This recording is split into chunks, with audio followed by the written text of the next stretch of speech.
نؤمن به ونتوكل عليه ونعوذ بالله من شرور أنفسنا ومن سيئات أعمالنا من يهده الله فلا مضل له ومن يضلله فلا هادي له وأشهد أن لا إله إلا الله وحده لا شريك له وأشهد أن محمدا عبده ورسوله أما بعد فأعوذ بالله من الشيطان الرجيم بسم الله الرحمن الرحيم فلولا نفر من كل فرقة منهم طائفة ليتفقهوا في الدين ولينذروا قومهم إذا رجعوا إليهم لعلهم يحذرون. وقال النبي صلى الله عليه وسلم الناس معادن كمعادن الذهب والفضة خيارهم في الجاهلية خيارهم في الإسلام إذا فقهوا رواه مسلم. وقال النبي صلى الله عليه وسلم من خرج في طلب العلم فهو في سبيل الله حتى يرجع. وقال النبي صلى الله عليه وسلم إنما الناس كإبل المئة لا تكاد تجد فيها راحلة رواه البخاری. صدق اللہ العظیم. میرے انتہائی واجب الاحترام قابل صد احترام علماء کرام اور عزیز طلبہ ساتھیوں، میں نہایت ممنون اور مشکور ہوں جناب حضرت مولانا محمد الیاس صاحب، حضرت مولانا محمد ارشد صاحب، مولانا محمد عمران صاحب اور یہاں کے دیگر اساتذہ اکرام اور رفقاء کرام کا کہ جنہوں نے مجھ جیسے طالب علم کو یہ موقع عطا فرمایا کہ میں اپنی چند معروضات آپ حضرات کے سامنے عرض کروں.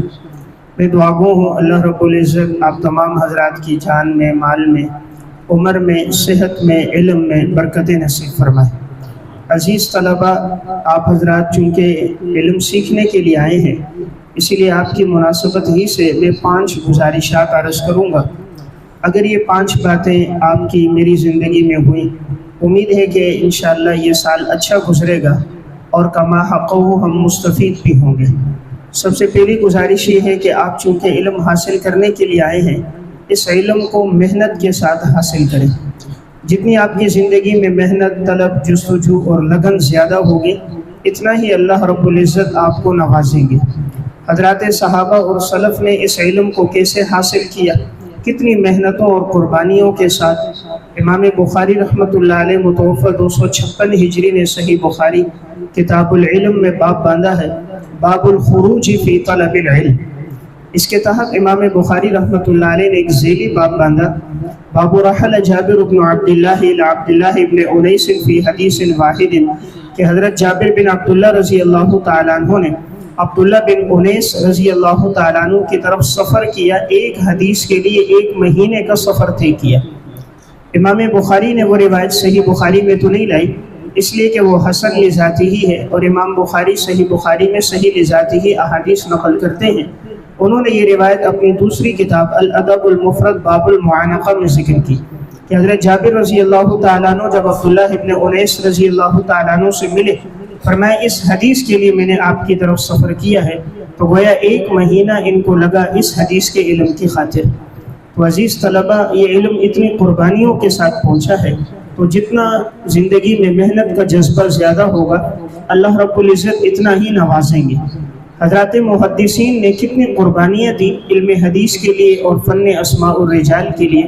تو ایک بہت بڑے امام ہیں، امام محمد بن عبد الواحد اصفہانی رحمۃ اللہ علیہ. امام ذہبی رحمہ اللہ متوفی 748 ہجری نے تذکرۃ الحفاظ میں ان کا تذکرہ کیا کہ انہوں نے علم حدیث کے لیے 120 شہروں کا سفر کیا، اور انہوں نے ان 120 شہروں کے نام لکھے ہیں جن میں کرمان ہے، جرجان ہے، نیسابور ہے، سمرقند ہے، بصرہ ہے، کوفہ ہے، مکہ ہے، مدینہ ہے، بیت المقدس ہے، رملہ ہے، قسطنطینیہ ہے، شام ہے. یہ تمام شہروں کے سفر انہوں نے کیے. تو نام پڑھتے پڑھتے میں سوچنے لگا کہ آج ہم یہ نام پڑھتے پڑھتے تھک گئے، لیکن یہ مرد قلندر ان شہروں کا سفر کر کے بھی نہیں تھکا. 120 شہروں کا سفر کیا ہے محمد بن عبد الواحد اصفہانی رحمۃ اللہ علیہ نے علم حدیث کی خاطر. اور یہ وہ لوگ تھے جو علم کے لیے اتنا پیدل چلتے تھے. بسا اوقات پیدل چلتے چلتے جب پیشاب کے لیے بیٹھتے تو پیشاب میں خون آنا شروع ہو جاتا تھا.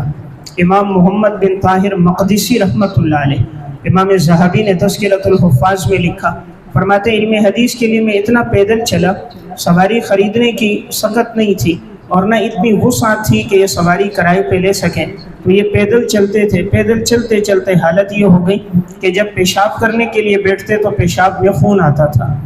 تو ان لوگوں نے بڑی قربانیاں دی ہیں علم حدیث کے لیے، اور ایک ایک نے کتنا سفر طے کیا ہے۔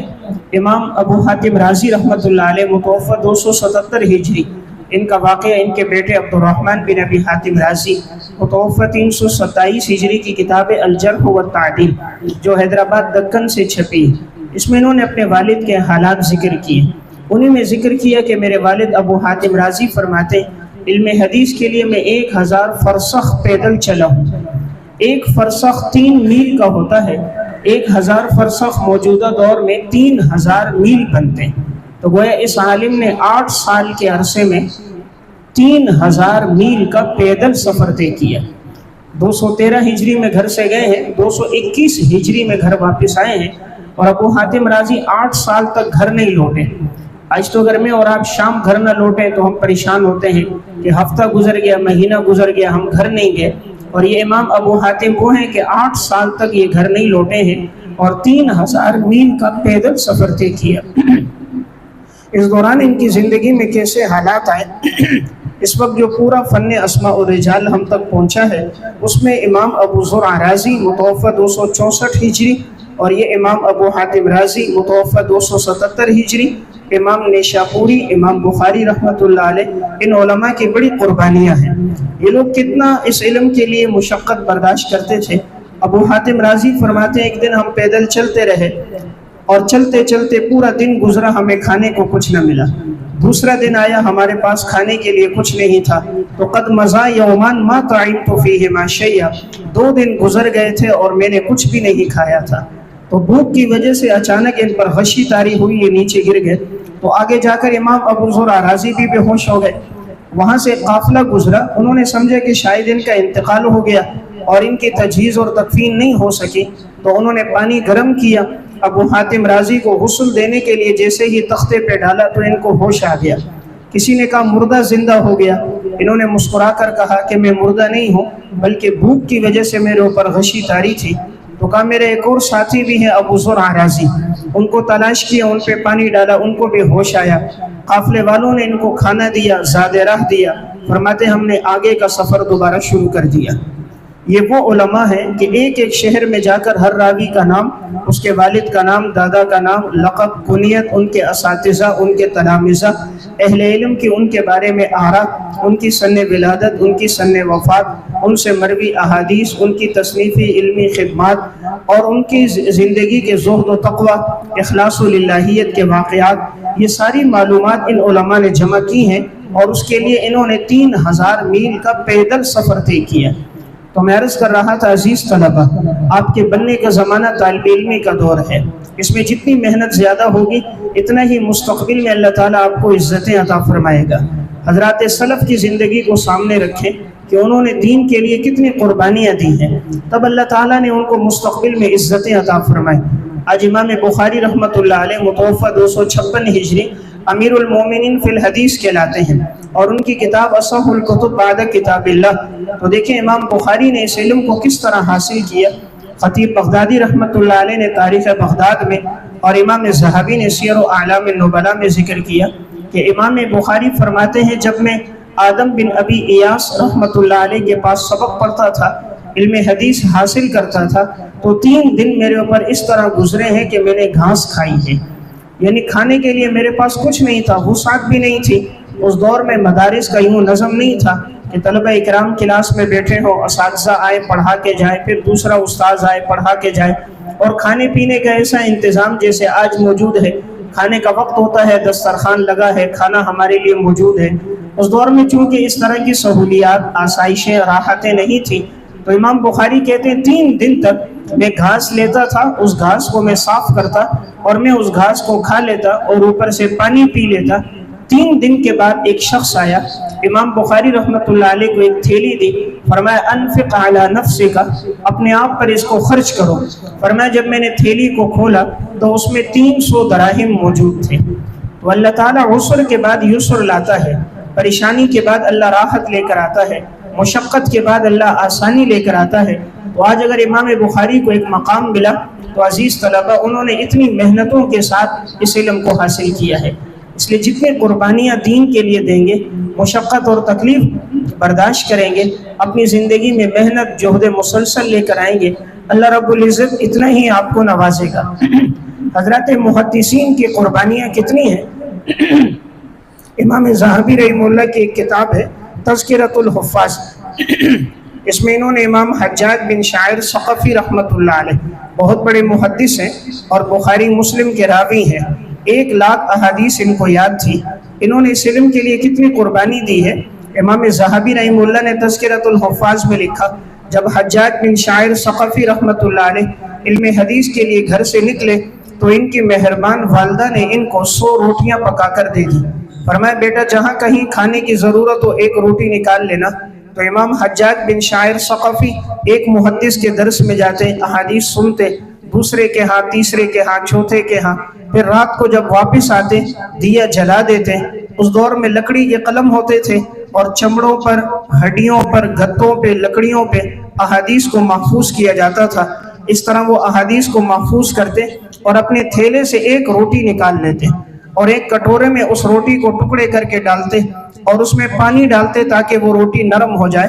اتنی گنجائش نہیں تھی کہ وہ اپنے لیے سالن خرید سکیں یا پکا سکیں، اور جب وہ روٹی نرم ہو جاتی پانی میں تو امام حجاج بن شاعر ثقفی وہ روٹی کھا لیتے اور اوپر سے ایک پیالہ وہ پانی پی لیتے. یہ ان کے پورے دن کی غذا تھی.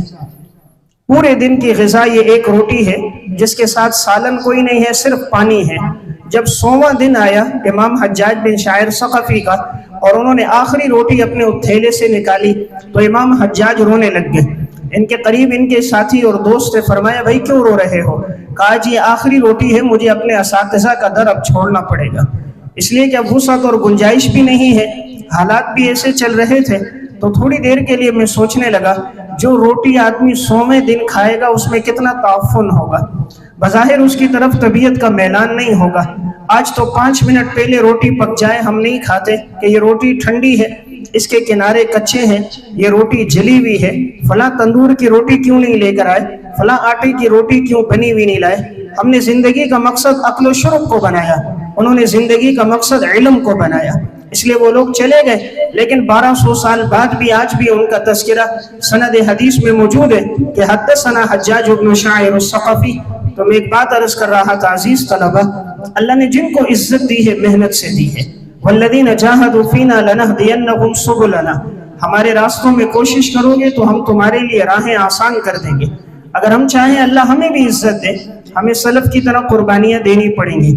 جتنی بڑی قربانی انسان دیتا ہے اللہ اتنی اس کو عزت دیتا ہے. جتنی انسان مال کی، جان کی، وقت کی قربانی دیتا ہے اللہ رب العزت اتنا ہی اس کو نوازتا ہے. تو حضرات سلف کی بڑی قربانیاں تھی. تو زندگی کا ایک مقصد بنائے کہ میں علم کے لیے آیا ہوں اور علم ہی کو زندگی کا مقصد بنا کر آگے چلیں. یہ علم ایسی چیز ہے، العلم لا یعطیک بعضہ حتی تعطیہ کلہ، علم اپنا بعض بھی آپ کو نہیں دے گا جب تک کہ آپ پورا اپنے آپ کو علم کے حوالے نہ کر دو. العلم فیہ عز لا ذل فیہ ولکن یحصل بالذل لا عز فیہ، علم میں عزت ہی عزت ہے، ذلت کوئی نہیں، لیکن یہ حاصل بڑی ذلتوں سے، مشقتوں سے، تکلیفوں سے، آزمائشوں سے ہوتا ہے. ہاں حصول علم کے بعد اللہ عزتیں دیتا ہے. آج اگر اللہ نے حال میں کسی عالم کو عزت دی ہے، دیکھیں اس نے ماضی میں کتنی قربانیاں دی ہیں، وہ کتنی راتوں کو جاگے ہیں، کتنی راتیں ان کے مطالعے میں گزر گئیں، پھر اللہ نے ان کو نوازا. دوسری گزارش ہے عزیز طلبہ، وقت ایک اللہ کی طرف سے بہت بڑی انمول نعمت ہے. وقت کی قدر و قیمت کریں، اپنے ایک لمحے کو ضائع نہ کریں. ابھی سال کا آغاز ہو رہا ہے، اگر آپ نے اپنا سال اچھا گزارنا ہے اپنا کوئی سیکنڈ ضائع نہ کریں. اللہ نے جن علماء کو عزتیں دی ہیں ان کی زندگی میں ایک بنیادی بات تھی، انہوں نے اپنے لمحات زندگی کی قدردانی کی اور اپنے ایک سیکنڈ اور منٹ کو ضائع نہیں کیا. امام بخاری اور مسلم کے استاذ امام عبید بن عیش رحمۃ اللہ علیہ، امام ذہبی رحمہ اللہ نے سیر و اعلام النبلاء میں ان کے ترجمے میں لکھا، یہ فرماتے ہیں اقمت 30 سنة ما اکلت بیدی وکانت اختی تلقمنی وانا اکتب، کہ میری زندگی کے 30 سال ایسے گزرے ہیں میں نے اپنے ہاتھ سے کھانا نہیں کھایا، میری ہمشیرہ لقمہ بنا بنا کے میرے منہ میں ڈال دیتی تھی اور میں اس دوران بھی لکھتا تھا. اقمت 30 سنة، زندگی کے 30 سال میرے گزر گئے. 30 دن نہیں، 30 مہینے نہیں، 30 سال گزرے ہیں اور امام عبید بن یعیش نے اپنے ہاتھ سے کھانا نہیں کھایا۔ جس دن ان کی ہمشیرہ بیمار ہوتی، یہ کسی کام میں مصروف ہوتی، تو یہ اپنے کھانے کو ترک کر دیتے کہ کھانا کھانے میں وقت لگے گا، پھر قضاء حاجت میں وقت لگے گا، میرا یہ وقت علم میں خرچ ہو جائے، میرا یہ وقت علم میں صرف ہو جائے۔ پھر اللہ نے ایک مقام عطا فرمایا، آج لاکھوں حدیثوں کے حافظ بنے ہیں، سینکڑوں حدیثیں ان کے ذریعے امت تک پہنچی ہیں۔ بنیادی وجہ کیا تھی؟ اپنے 1 منٹ کو ضائع نہیں کیا۔ تو دوسری گزارش میں نے عرض کی، عزیز طلبہ، کوشش کریں اپنے لمحات زندگی کی قدردانی کریں، آپ وقت کی قدر کریں، آنے والے زمانے کے لوگ آپ کی قدر کریں گے۔ آج ہم کہتے ہیں نا لوگ علماء کی قدر نہیں کرتے، اللہ کی قسم ہم صحیح عالم نہیں ہیں۔ جس دن ہم صحیح عالم ہوں گے، ہماری زندگی میں زہد و تقوی ہوگا، اخلاص و للہیت ہوگی، امانت اور دیانت ہوگی، ذوق عبادت اور شب بیداری ہوگی، زندگی میں مطالعے کی وسعت اور علم میں عمق ہوگا، دین کے لیے قربانیاں دینا زندگی کا مقصد بنا دیں گے۔ اللہ نے جیسے اکابر کو عزت دی تھی، اللہ ہمیں بھی عزت عطا فرمائے گا۔ جن علماء نے بڑے کام کیے، ان کی زندگی میں آپ کو نظام الاوقات نظر آئے گا کہ انہوں نے اپنا کوئی لمحہ ضائع نہیں کیا۔ ایک بہت بڑے عالم امام ابن عقیل حنبلی، متوفہ 513 ہجری، علامہ ابن رجب حنبلی کی کتاب ذیل طبقات الحنابلہ، انہوں نے اس میں امام ابن عقیل حنبلی کے حالات لکھے اور فرمایا انہوں نے دنیا کی سب سے بڑی کتاب لکھی ہے الفنون، وہ 800 مجلدۃ، 800 جلدوں میں یہ کتاب ہے، 800 جلدوں میں کتاب ہے امام ابن عقیل حنبلی کی۔ یہ کتاب تاتاریوں کے دور میں ضائع ہو گئی، لیکن اس کی 2 جلدیں آج بھی موجود ہیں۔ شیخ عبد الفتاح ابو غدہ رحمۃ اللہ علیہ، متوفہ 1417 ہجری کی کتاب ہے قیمت الزمن عند العلماء۔ اس میں انہوں نے لکھا کہ میں نے اس کتاب کی 2 جلدیں دیکھی ہیں جو ڈاکٹر عبد الجارج مقدسی کی تحقیق کے ساتھ طبع ہیں۔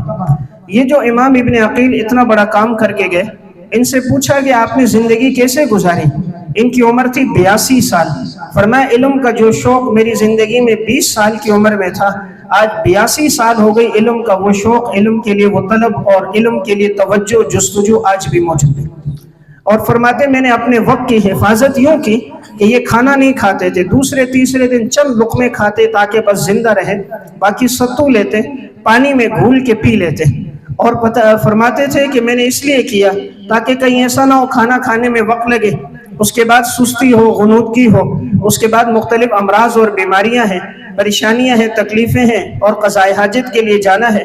تو اپنے وقت کو بچانے کے لیے اس عالم نے اتنی بڑی قربانی دی ہے کہ اس نے اپنی ضروریات زندگی جس کی شریعت اجازت دے رہی ہے، اس نے کھانے میں وقت نہیں لگایا، ستو پانی میں ڈال کے گھول کے پی لیتے اور دنیا کا اتنا بڑا کام کر کے چلے گئے۔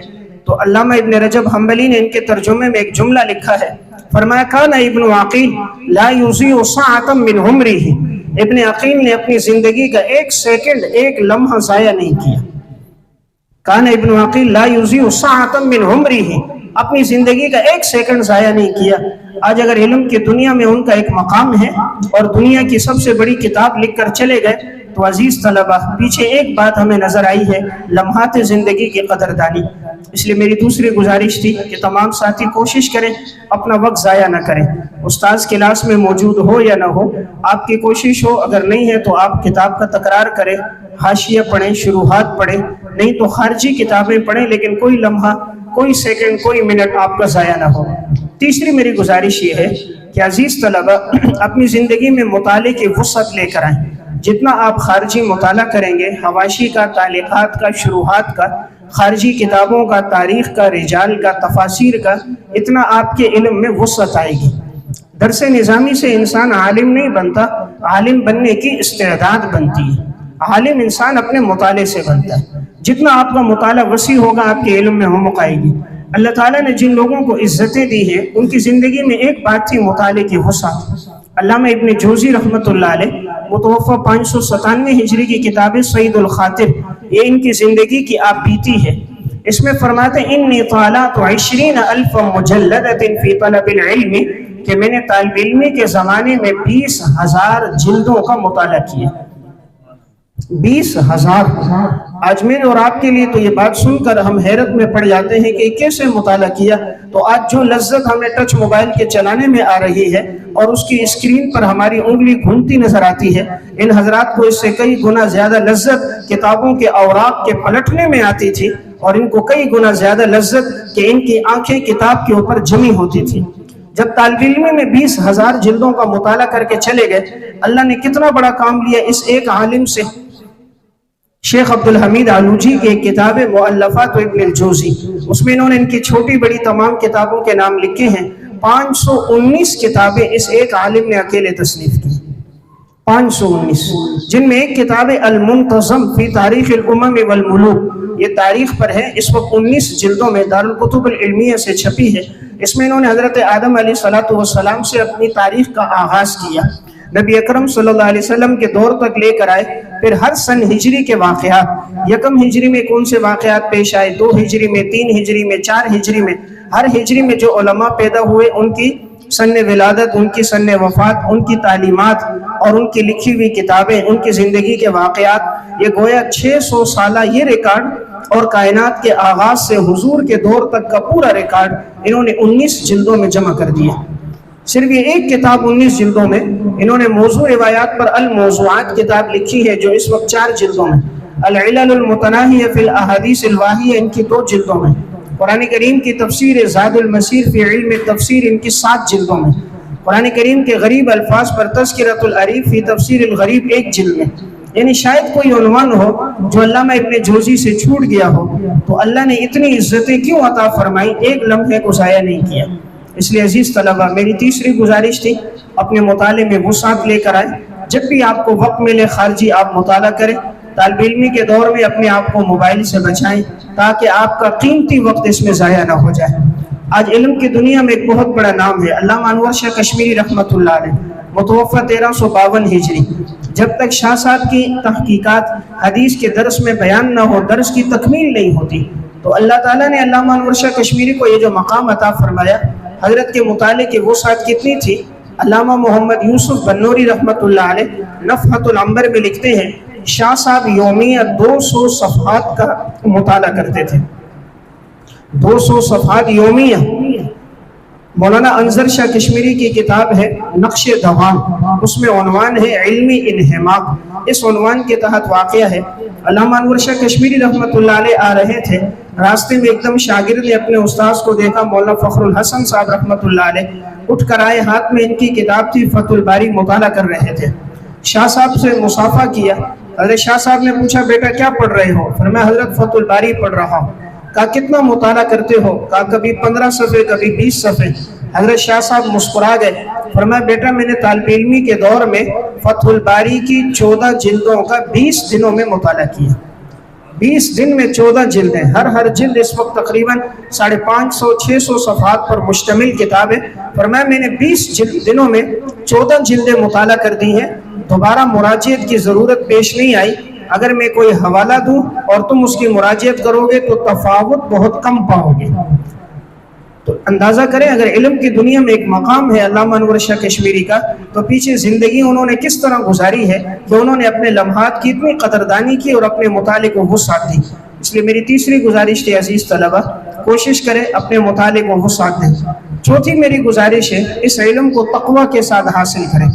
جتنا زندگی میں تقویٰ ہوگا، نظر کی حفاظت ہوگی، گناہوں سے اپنے آپ کو بچائیں گے، اتنا آپ کا علم محفوظ ہوگا۔ علم کے لیے سب سے بڑی آفت نسیان ہے، اور نسیان کا سبب معصیت ہے۔ یہ علم گناہ کے ساتھ محفوظ نہیں رہتا، آدمی پڑھ تو لیتا ہے لیکن یاد نہیں رہتا۔ اگر ہم چاہیں یہ علم یاد رہے، ہمارے دل و دماغ میں محفوظ رہے، تو گناہ سے اپنے آپ کو بچانا ہوگا۔ یہ علوم نبوت ہے، یہ وحی کا علم ہے، دنیا کا علم نہیں۔ دنیا کا علم ایسی چیز ہے کہ انسان گناہوں میں ہو تب بھی حاصل کر لیتا ہے۔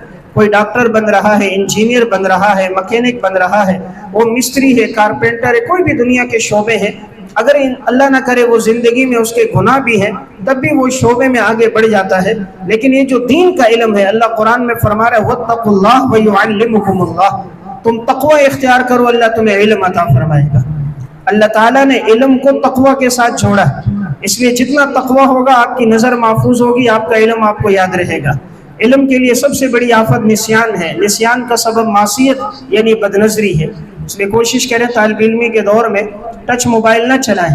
جو اساتذہ چلاتے ہیں ان کی ضرورت ہے، وہ دیگر علمی مقاصد کے لیے کر رہے ہیں۔ طالب علم کا سارا وقت مطالعے میں لگ جائے، گناہ سے بچا رہے تو علم محفوظ ہوگا۔ پھر اللہ تعالیٰ علم وہبی عطا فرمائے گا۔ آج دیکھیں امام اعظم ابو حنیفہ رحمۃ اللہ علیہ، امام صاحب نے کوئی زیادہ مطالعہ نہیں کیا، آپ کے دور میں کتابیں ہی نہیں تھی کہ مطالعہ کرتے۔ امام صاحب 80 ہجری میں پیدا ہوئے، 150 ہجری میں انتقال ہو گیا۔ نہ اس دور میں صرف کی کتابیں تھیں، نہ نحو کی، نہ منطق کی، نہ اصول فقہ کی، نہ اصول حدیث کی۔ حدیث کی بھی باقاعدہ تدوین 3 صدی سے ہو رہی تھی۔ اب کوئی کتابیں فنون کی موجود نہیں ہیں، لیکن اللہ نے ایسا حافظہ، ایسی ذہانت دی، 12,70,000 مسائل کے لیے اصول وضع کر کے چلے گئے۔ تو اللہ نے ایسا علم کیسے عطا فرما دیا؟ ایک رکعت میں پورا قرآن کریم تلاوت کرتے تھے، اکثر عشاء کے وضو سے فجر کی نماز ادا کرتے تھے، ساری زندگی زہد و تقوی اور اخلاص و للہیت میں گزار دی۔ اللہ نے پھر ایسا مقام عطا فرمایا۔ علامہ جلال الدین سیوطی رحمہ اللہ، متوفی 911 ہجری، تبییض الصحیفہ فی مناقب ابی حنیفہ میں لکھا، اول من دون علم الشریعہ ورتبہ ابوابا ثم تبعہ مالک بن الانس فی الموطأ ولم یسبق ابا حنیفہ احد۔ علم شریعت کو امام ابو حنیفہ نے مدون کیا، امام مالک نے موطأ میں آپ کی پیروی کی، کوئی آپ پر سبقت نہ کر سکا۔ تو اللہ نے یہ علم جو امام صاحب کو دیا، پیچھے وجہ کیا تھی؟ امام صاحب کی زندگی کا تقوی تھا۔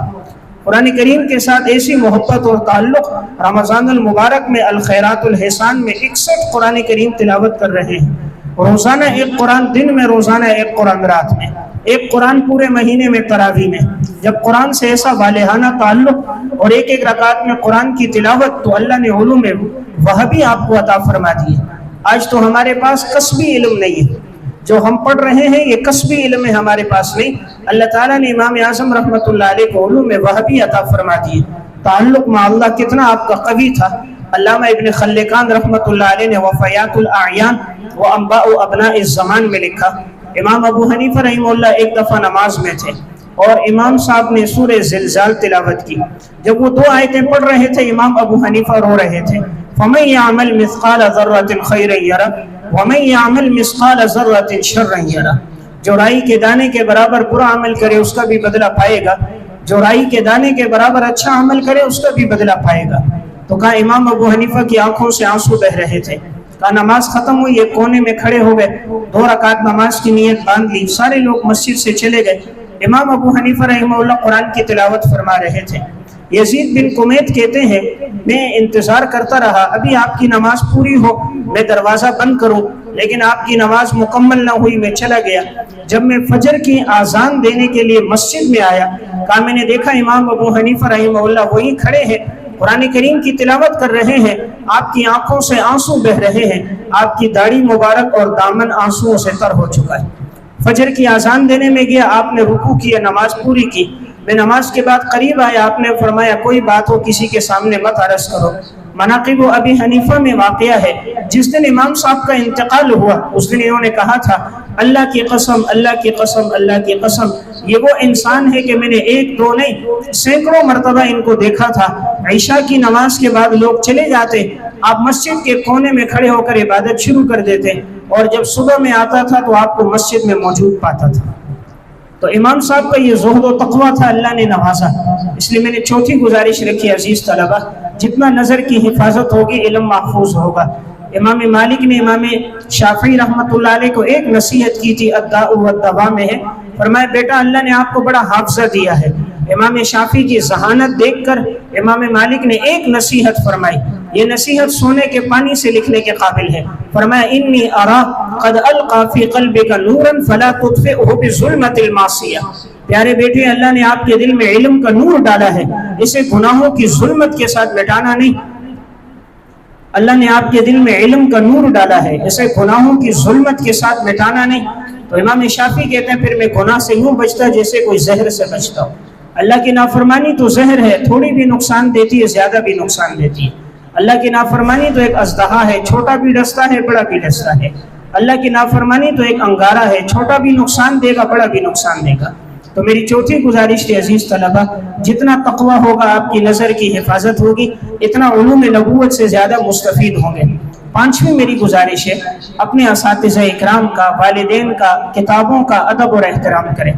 آج کل عموماً دیکھنے میں آتا ہے بعض ذہین طلبہ ہوتے ہیں، اساتذہ کا ادب اور احترام نہیں ہوتا، بسا اوقات کسی استاد سے بے ادبی کر رہے ہوتے ہیں، کتاب کی بے ادبی کر رہے ہوتے ہیں، اس سے انسان علم سے محروم ہو جاتا ہے۔ حضرت مولانا عبدالواحد صاحب دیوبند کے ایک بہت بڑے عالم گزرے ہیں، وہ ایک واقعہ بیان فرماتے ہیں کہ ہمارے ساتھ دیوبند میں ایک طالب علم تھا، کہا وہ بڑا بلا کا ذہین تھا، اور ہدایہ ثالث اور رابع کے درس ہوتے تھے، وہ ہمارے ساتھ درجہ سابعہ میں تھا، متون بھی اس کو یاد تھے، اور اگر وہ کبھی کوئی حاشیہ اور شرح پڑھتا مطالعہ کرتا وہ بھی اس کو یاد ہو جاتی، ہر امتحان میں اس کی پوزیشن آتی تھی۔ ایک دفعہ استاذ ہدایہ رابع پڑھا رہے تھے، انہوں نے استاذ پر اشکال کیا، انہوں نے جواب دیا، پھر اعتراض کیا، جواب دیا، تو یہ مطمئن نہیں ہوئے تو انہوں نے کتاب اٹھائی، استاذ کی طرف میں زور سے پھینکی، اب وہ کتاب جا کر استاذ کو لگی اور استاذ سے کہنے لگے آپ کو کتاب پڑھانا آتی نہیں ہے اور معاذ اللہ آپ پڑھانے کے لیے آ جاتے ہو۔ تو استاذ کی بھی بے ادبی کی، کتاب کی بھی بے ادبی کی، درسگاہ کی بھی بے ادبی کی۔ استاذ نے تو کچھ نہ کہا لیکن ان کی آنکھوں سے آنسو بہنے لگ گئے۔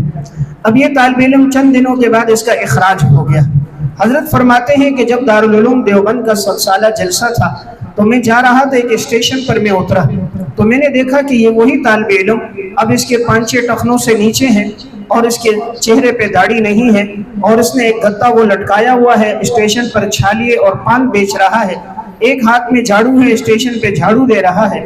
میں نے پہچان کر اس کو سلام کیا، اس نے جواب دیا، میں نے کہا تم وہی طالب علم ہو؟ اس نے کہا ہاں میں وہی ہوں۔ میں نے کہا اللہ نے آپ کو تو بڑی ذہانت دی تھی، کیا ہوا؟ وہ جو استاذ کی بے ادبی کی تھی اللہ نے حافظے کی نعمت لے لی، جو کچھ یاد تھا سارا بھول گیا، اللہ نے علم سے محروم کر دیا، ذہانت ختم ہو گئی، جو یاد تھا وہ سب چلا گیا۔ اب حالت کیا ہے؟ دین سے بھی دور ہو گیا کہ آج چہرے پہ داڑھی بھی نہیں، 5-6 بھی ٹخنوں سے نیچے ہے اور یہاں یہ جھاڑو مار رہا ہے، تو کیوں محروم ہوا؟ بے ادبی کی وجہ سے۔ اس لیے ایک گزارش میں نے عرض کی عزیز طلبہ، اساتذہ اکرام کا اور کتابوں کا جتنا ادب ہوگا اللہ آپ کو نوازے گا۔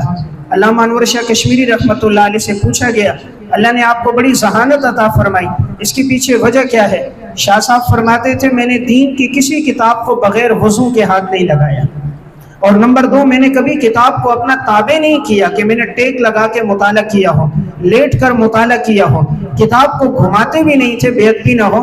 کتاب کا حاشیہ اگر ایک طرف ہوتا، پہلے حاشیے کناروں میں بھی ہوتے تھے، تو اگر ایک طرف حاشیہ ہوتا وہاں جا کے پڑھتے، دوسری طرف حاشیہ ہوتا خود اٹھ کر جاتے دوسری طرف پڑھتے، کتاب کو گھماتے نہیں تھے تاکہ کتاب کی بے ادبی نہ ہو جائے۔ اتنا ادب زندگی میں تھا، اتنا وضو کا اہتمام، گناہوں سے بچنا تھا، اللہ تعالیٰ نے ان کو خوب نوازا۔ اس لیے میری ایک گزارش آپ کے سامنے تھی، اساتذہ اکرام کا ادب اور احترام رکھیں، آپ کے علوم میں برکت ہوگی، آپ کا فیض زیادہ سے زیادہ پھیلے گا۔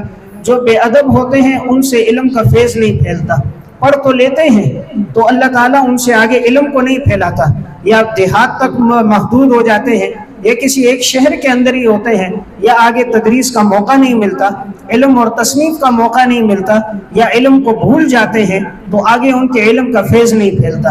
اس لیے علم کا فیض پھیلے گا ادب سے۔ ایک آخری میری گزارش آپ حضرات سے یہ بھی ہے، اپنی زندگی میں صفائی ستھرائی اور اپنا نظم و نسق اور اپنی وضع قطع اکابر کی طرح رکھیں۔ جیسے ہمارے اکابر کی وضع قطع تھی، سفید لباس کا اہتمام ہوتا تھا، اور ہمارے اکابر کی زندگی میں تلاوت و ریاضت تھی، اٹھنا بیٹھنا قرآن و سنت کے ساتھ تھا، وضو کا اہتمام تھا۔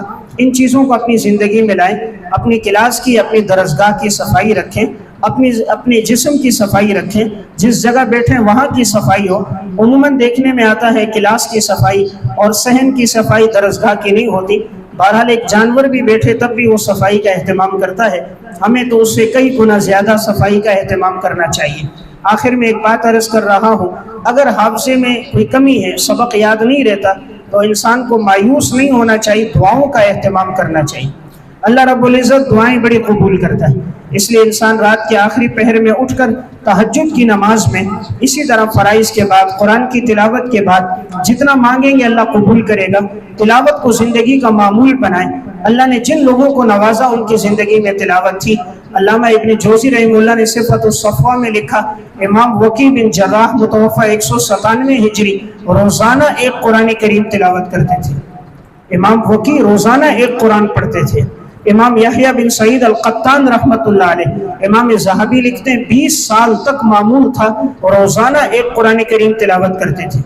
امام نووی متوفی 676 ہجری نے شرح صحیح مسلم میں امام ابو بکر بن عیاش رحمۃ اللہ علیہ متوفی 193 ہجری کے حالات میں لکھا 30 سال تک ان کا معمول تھا روزانہ ایک قرآن کریم تلاوت کرتے تھے۔